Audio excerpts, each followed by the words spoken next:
Welcome back to Elite EAFC Gameplay Analysis. My name is John. I'm a top 100 player and a EAFC professional coach here on Metafy.gg. If you guys want my help and guidance, this is the right way to learn. Stop watching broken mechanics that get you nowhere and get past. This is how you're going to learn the right way. A lot of players, they make mistakes by not switching the fullback. Look at the positioning that I am doing against my opponent here. This is the type of difference between like a pro and elite. I'm not kidding. Now, even an elite player will be close here, but the difference is like a pro, like an elite player may be here for a purpose, right? Or because they're trying to cut out this lane. Now, I'm cutting out this lane and I have the opportunity to rotate. So if he goes there, I can go right here. Now, he can go like that, right? So every decision I make has a purpose. And if it doesn't, that's just a lack of efficiency, and that's where I can improve. And so if you can see the tightness I'm pushing right there, I'm just waiting for the animation of my fullback to stop to allow him to edge, and then I'm going to pull that fullback. I don't need to pull him, so I don't need to there. But I'm just managing that position. Look how hard set I am on that. And meanwhile, I used what I call animation momentum to manage this. Now I've been able to manage this direct. I was expecting him to play this, and now I've opened up position, so then that's when I switch right there, because I'm recognizing that he's opening. Now I will apply pressure, and then I switched off. So I wanted to switch here. I made a mistake, and now I'm on the wrong player switch, and now I'm way behind, so you can see I catch up, and then I put that in the position, and I have to go for a tackle because I made such a bad switch. That's how fast you guys can make a mistake against elite players and get, opened up. You can really make it that fast. I had to get a tackle there. I probably had some more time to become more efficient. And so again, let him take the space. This is what I call a pocket. If I explain this, I talk about these topics all the time. This is what I call a pocket. And when we talk about pockets, typically, guys, I'm talking about like on a board here. So if I take a board here and I took like a 4-4-2, the pockets are harder to see in a 4-4-2 than they are in like a 4-2, a 4-4-2 with two CDMs. Now, the pocket in a 4-4-2 is technically right through this position and here. Now, with two CDMs, it's a more open pitch between that position, right? But in a 4-2-3-1, where are the pockets? It changes just a hair. And what you actually need to recognize is the pocket is essentially in this area here, and then this area here. Now, depending on your custom tactics, if you have Shadow Striker on your central attacker, or even balance, or like playmaker, not balance and roam, or whatever it is, you actually add another pocket in this position. Now, this one right here, this is technically a pocket, but I call it the Queen's position. So if you guys want to get into my guide, this is the information that I break down to help you guys improve. But this is what I call pockets.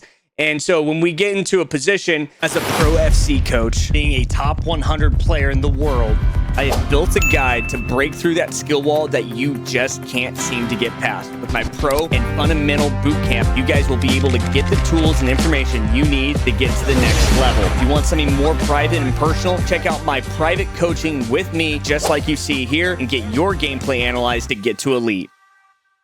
The AI is all contorted, and they're all like rotating in these weird angles. Well, he's actually doing something naturally, if he knows this or not. He's playing into a pocket. So he's keeping a position right here. And so I am knowledgeable enough to understand this. And so I just stay here, and I know that's my left back. So you can see I just stop. And then I'm going to attack him with one of those players in a pocket to then win the ball. So instead of pulling one of my defenders out and creating separation in space, I actually attack with the striker, and I get the ball and look at this charge down the pitch, wait for him, and I was just trying to get the edge there, and I didn't get there. Now, could I have used the precision and maybe gotten a little extra an angle? Maybe that's just that. If I did that, I'm just like I'm playing at the top. I'm playing at my highest level I could ever play at, you know? But here's the thing right there. He's going for a speed boost. You can really recognize when these guys are going for a speed boost. It's always the same players. You know, it's the, Henry's, the Mbappes, the Etos. They're always the same. They're about 6'1" to 6'3", and they've got quick step. They've got rapid, it's all, you always know. But the number one tip I can explain to you guys to defend the quick step. One is the timing on these angles. Number one, when you do the quick step boost, it is only directly straight. So wherever the player location is, it's directly straight. So given that position, I always know if I can win that ball. And it's a timing and animation feel. So at that point, you have to get ready for a field. Now, I make a mistake here. I'm trying to get the ball up wide. They do a great job on that tackle. That was one that they might win in FC26. But this is the difference, is attacking fullbacks. When you attack fullbacks, I'm going to show you guys my tactics to show you exactly how you do this. Now, the whole thought process on my custom tactics here is I'm using press proven plus, baby, and Messi is just technical. So I'm looking at technical plus and press proven plus, and that's the idea here. And I will say this is one of my favorite teams to play with. It's just fun, and it's such a weird way to play. So this is what my attack actually looks like. And what I'm doing here, I'll explain. My left back, I want him to go forward, and I want my CDM to get into this position where he kind of goes wide and gets back, right? Now, that doesn't mean I can't still send my CDM to go forward at opportunistic times, and you'll see later in the video. And this is one of the dominating ways to play, but in some weird way, it's like playing with a 5-back, but it's not, because I'm in the 4-2-3-1. I'm sending the fullback forward, and I'm sending my right back into more of a passive play forward where it's more of an opportunistic. I don't think I have any opportunities in this match as much as I do here. But what I like to say, guys, is I like to load up one side and attack that side. If you ever watch a lot of pros, like Anders loves to do this, Emery Yilmaz loves to do this. They like to play in a way where they find a tactical break on one side and an advantage. Because if I can attack just down this side of the pitch, I'm not going to get attacked on the other, if that makes sense. I'm not going to be able to get attacked over here, right? Or the defenders on this side aren't going to be effective compared to the defenders over here. There's going to be like 2 players over there that are just not doing anything. So if somehow, some way, we can get Mateo to attack over here, that's like ideal, right? But you can't, because that's what the game basically doesn't let you do. Now, the closest thing is like inside forward runs type of thing and roaming. I want you to see, I have this on Playmaker back here because I like her to get into open field and open space a little bit, but I also want her to be available for Turam if I don't have support over here, because my other Kefren Turam is in the middle here. So when Kefren Turam's in the middle, I don't always have space when I win the ball off of fullback position, and so I'd use that as well. So that's going to be just the tactics here. I just wanted to talk through that just a hair here. If you guys like all my content, that's what this is all about. But here we go. We create separation. I'm going to watch it. I'm going to let you guys see this first time, and then we're going to go through the idea behind it and like the intricacies here. So first off, I want you to see this. When you're attacking with a fullback, you have to have a plan. Always have a plan. Always know what you're going to do. First things first, time advantage. You need to find the time advantage. Will I have a time advantage by dribbling here, taking outside of the fullback position? Maybe, but it's not going to be as effective as if I can break the fullback. Now, I recognize that he's going to be playing me really hard here, and so all I'm looking for him to do is break this position. What it looks like I'm going to do is I'm just going to try to break a position, and it ends up being really easy to do that. Just a simple L1 pass. Now, I pass it here with the intent of maybe making that position L1X, and we're just going to go right into that space, see what happens. And then he oversteps his initial position, and I manipulate both of those spots. Now, that's where it does take skill. You have to be able to avoid these players. You have to be able to be cheeky. You have to be able to be a little bit creative, and that creates so much time and space. And now I'm sending a run, and we're going to just wait. Easy turn. And here's the thing. This is something that I don't think many people are talking about. Everybody's talking about speed boost, speed boost, speed boost. Guys, that's not, like, there's an advantage and disadvantage to everything. And in this game, the taller you are, the bigger you are, the slower the movements are side to side. The shorter you are, the faster you are, the faster your movements are side to side. And so I want to explain to you that's like directly associated in the game. And so, like, that happens with RNG variables. So I'm able to get from side to side and play that ball right past him. Now, if that was the Vieira, if this was a taller player, the checks, the without incisive, no, he's going to get that. Now, I'm not saying it's going to work every time, but I am going to say you're going to have all these little tiny details. And so I like these shorter, nimble little players because I can get into a spot like this and I can wiggle and side to side and go 1-1 and boom and rip. And this is what I call the game of wit. And so what I'm seeing here is I'm seeing his position is he's in the central location. He's going to have to step this way. So he's going to think, I'm going to try to go against his momentum. And then he's going to think, okay, he's going to have to rotate back. And so had he actually stayed here and just played going straight and then just stayed central and then go this way and then stayed central, he probably could have defended me. If you ever watch VVD defend, that's how he does. But I get just close enough. He just gets close enough that he breaks this position. I'm able to cut this way. I don't know if I'd be able to do this without Tevez. And then it's a perfectly timed step over move. And I was about to shoot and I actually changed the angle. You can see that. I actually changed the angle here. I was going wide and I have to change the angle. If you can't finish and you get into these spots, you're like, I do all the good stuff. You do all the good stuff. It doesn't matter. It doesn't matter if you do everything right. If you do everything right and you're still messing up, it won't matter. You're going to miss because of the mechanics. So move them. You have to be you have to be able to finish. Finishing is huge, huge, huge, huge, huge. There he goes again with the speed boost. Just ready for it again. And he's speed boost, trying to beat the edge over here. If you guys see his tactics, he's putting his CDM. Look at his CDMs. CDMs are way out of position, right? They're way, if he's playing Vitinha at cam and Hullet all the way over here, his Hullet is way out of position.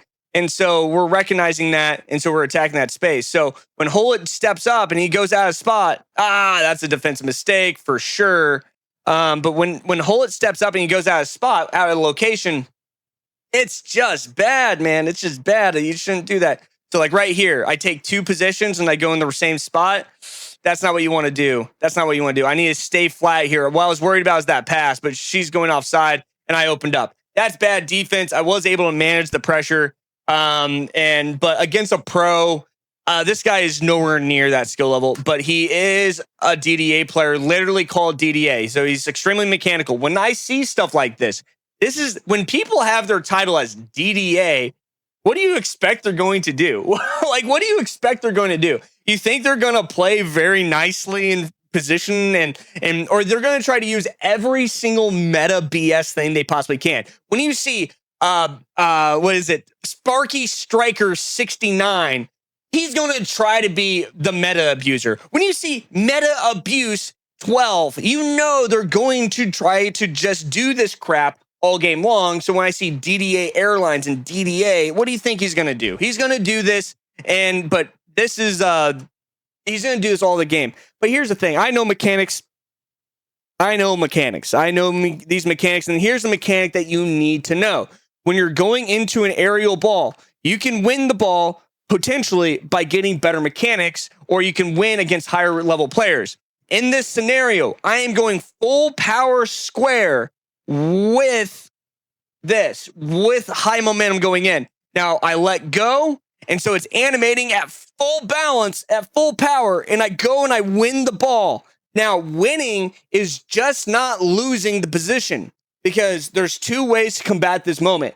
Is either try to win the ball and go this way, or if you've even found one single tip or you enjoy the content, just drop a single like. It takes 2 seconds to do, since it takes me hours and hours and hours of putting this footage and content together to display it out 100% for free. Of course, you guys can always join my community on Medify, but the best way to give back, helping me grow, by dropping a like.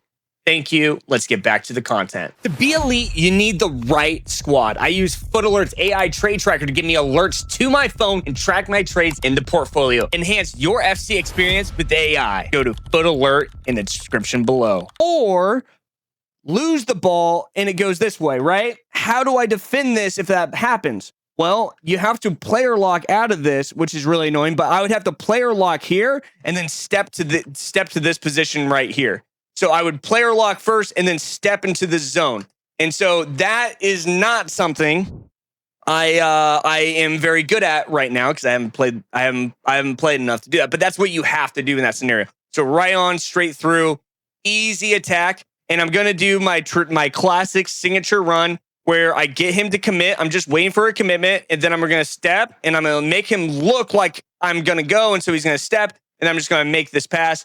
It did not animate up here, and it's actually really annoying that it didn't animate. It should have animated there, but he just sprint touches right into us. And then I, again, make the wrong pass. So this is like a weird moment where I'm expecting it to continue to go. And if you look, basically, my angle and trajectory is going down, but my animation stops. So like right here, I know for a fact I just ripped this ball right here. And maybe his position threw off the power. I did not stop at 1 bar. Whenever I ping pass, I go to like 2 bars almost every time. And so here's the main thing is when I did this, I believe there could be some jitter, and what happens is it kills the power up there. And so that's where it just didn't give me enough power and it pulls it. So potentially there, or I made the wrong pass and it just pulls it. I went the right direction, made the wrong power. Now, me personally, I would prefer the game to choose direction over power. That's what I would prefer. And I think a lot of other people like power over, I guess, direction. But to me, I feel like if you're going the right direction and it links to a player, if it's far, short, close, deep, whatever, like that would make sense to me. But that's just me. Anyways, there's the turn. Easy break here. This is another simple and easy break. Defensive structure tackle. So we'll show you this. So this is a key mechanic that you guys need to use when players are going to be trying to cut in and try to get this like little pass right through. To defend that, you cover this angle, and then I'm actually covering the Trivella as well with that by doing that. And then we're just slightly behind on a player switch. And so now I need a pinch here. I got the wrong R1, and so I had to let go. He had a brief moment to beat me, and then boom, we tackled right there. So we go right there, and then now we're breaking up forward. There's the turn, and that's the break we're looking for. The second he breaks, you have to be cheeky here, though. This is where you can win and lose games. Right here, boom. Look, I'm showing the ball up, and so I'm getting him to step like I'm going this way. Also, muscle memory, data collection. Players remember what you're going to do, what you did in the previous plays. So I went up last time. I'm going to go wide this time. So the more you guys are being deceptive, the more these things happen, the more likely you're going to be able to score. And if you haven't found, if you've gotten any value out of this so far, and you have found something just by me explaining that exact moment just there again, something new that you haven't seen before, or if you just like the content, it takes me several hours to make these videos, but it takes just 2 seconds to like it. I appreciate if you guys do like the video. And another incredible moment. We had it. We kicked our foot in the dirt, and we had this opportunity. So here's the step. Now we wait. And look at this creative run. Get him to commit. Get him to commit. I don't have the angle. I would go here, or I have to go over the top here. But instead, what we're going to do is we're going to hit this creative run, and then we're going to just rip the ball right here. Boom. And that's exactly what we do. And then he steps high. We're going to pull him down. We're going to go up. And so we fake. That actually even got me. I faked myself. So then we go up, and now we got him. So we're just being so deceptive here. He has no idea what we're going to do. Fake shot. There's the step. And now I should have made this pass, should have made the pass, and I didn't.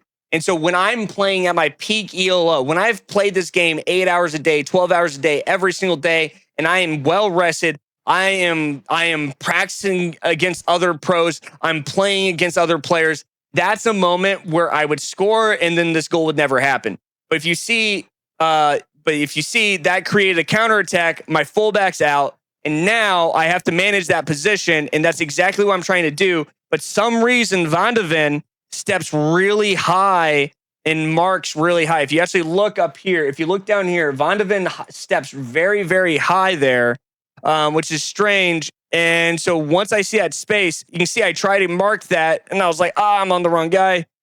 Maybe I can get the CDM. And then he continues to mark Eto, and so I'm behind the play.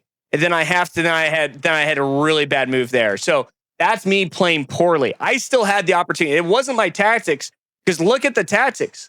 Look at this. All of my defense is there. I just made a really poor movement with Van de Ven because I was kind of behind the play. So I take the right angle and then I need to stop, right? So I'm thinking he's going to hit this, and that's what he's thinking, but he actually kills his momentum.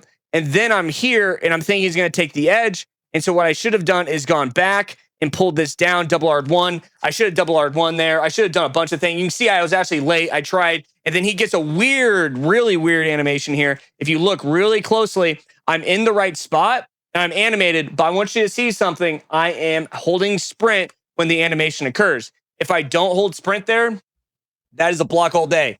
He shot from a 360-degree angle to get that animation, which is, to me, I think less important. This is an example of, but this tip, guys, is by far the number one thing that you guys can apply to FC26. This one right here. Okay, this is it. The difference between an elite player and a pro player is sometimes just simple stuff, right? It's not the rebounds. It's not the speed. It's the ability to understand time and space. And I want you to see something here. There is a lot of space here, right? There's tons of space. So if we go back just a hair, right now I don't have much space. And so when I turn, I'm going to wait. And so he was a little uneasy. And so I wait. And there I created the space by him making it. Now, I think I could have passed that probably right, and I could have gone to a position. But what would have happened? That would have pinched right there. That space would close down relatively quickly. But that's not what I'm talking about. I'm talking about recognizing just this space here. I'm talking about right here. I'm not talking about the through pass that I maybe missed. I'm talking about this moment right here. When we get into the spot, how can we get to this spot by itself? So if you think about it, what is the best position to be in to maximize the aggressiveness and manage the space around you is right dead in the center, okay, of these little pockets, right? And so these pockets move and they change all the time, right? But here's the idea. If I can get right there, how am I going to get there the fastest and smoothest while maintaining the... Check out part 2 on this gameplay analysis. We'll see you guys in the next video.